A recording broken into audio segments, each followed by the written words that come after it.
Thank you for joining us as we present a special DRM broadcast of short stories from the Bible. Over the next several months, KTWR will be conducting weekly test DRM broadcasts, and each week we'll be testing different DRM modes of transmission, so please tune in at this time regularly.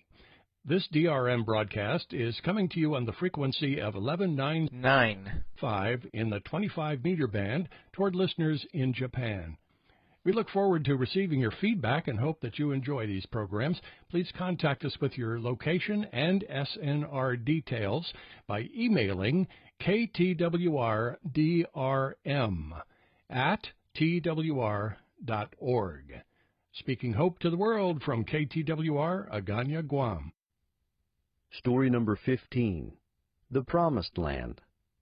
At last it was time for the Israelites to enter Canaan, the Promised Land.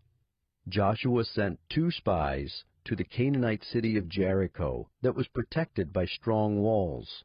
In that city there lived a prostitute named Rahab, who hid the spies and later helped them to escape. She did this because she believed God. They promised to protect Rahab and her family when the Israelites would destroy Jericho. The Israelites had to cross the Jordan River to enter into the Promised Land. God told Joshua, "Have the priests go first." When the priests started to step into the Jordan River, the water upstream stopped flowing, so the Israelites could cross over to the other side of the river on dry ground.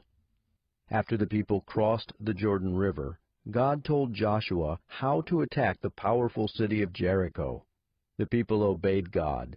Just as God told them to do, the soldiers and priests marched around the city of Jericho once a day for 6 days.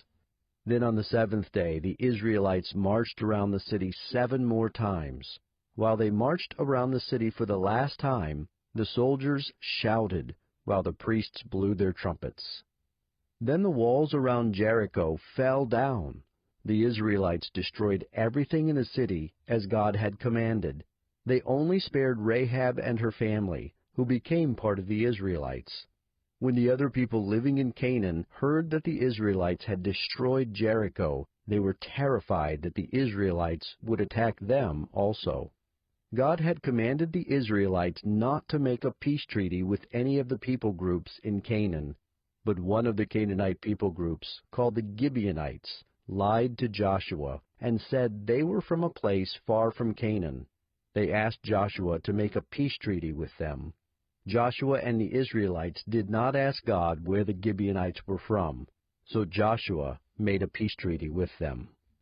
The Israelites were angry when they found out that the Gibeonites had deceived them, but they kept the peace treaty they had made with them, because it was a promise before God. Sometime later, the kings of another people group in Canaan, the Amorites, heard that the Gibeonites had made a peace treaty with the Israelites, so they combined their armies into one large army and attacked Gibeon. The Gibeonites sent a message to Joshua asking for help. So Joshua gathered the Israelite army, and they marched all night to reach the Gibeonites. In the early morning, they surprised the Amorite armies and attacked them. God fought for Israel that day. He caused the Amorites to be confused, and he sent large hailstones that killed many of the Amorites.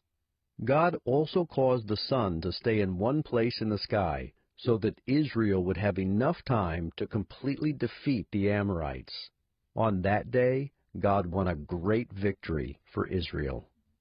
After God defeated those armies, many of the other Canaanite people groups gathered together to attack Israel.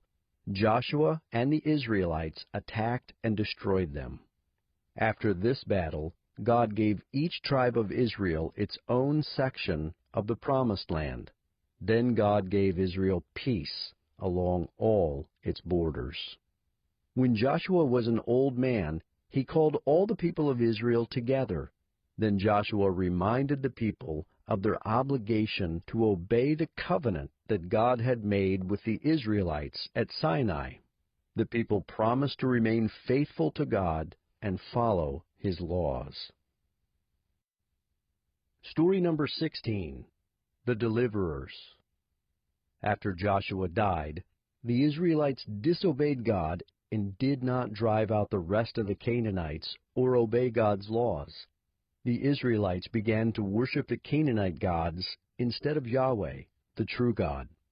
The Israelites had no king, so everyone did what they thought was right for them.